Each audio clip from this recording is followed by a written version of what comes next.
nuotate in acqua, nuotate regolari. Fai anche l'annuncio. Attenzione, c'è un annuncio squalifica relativo in questa prima serie. L'atleta in corsia 7, Anna Ruffini, è stata squalificata per nuotata irregolare. Confermati gli altri risultati, confermata la vittoria di Giorgia Pretto.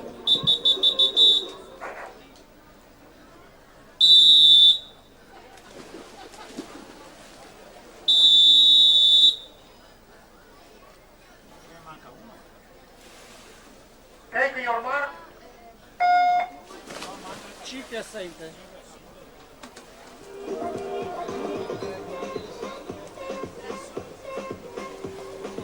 Quindi, così come gli atleti esordienti A che devono essere premiati, io invito anche in zona podio Giorgia Pretto, Matilde Modolo, Elena Buttignol. Al termine dei 100 dorso assoluti maschi, queste tre atlete attese in zona podio.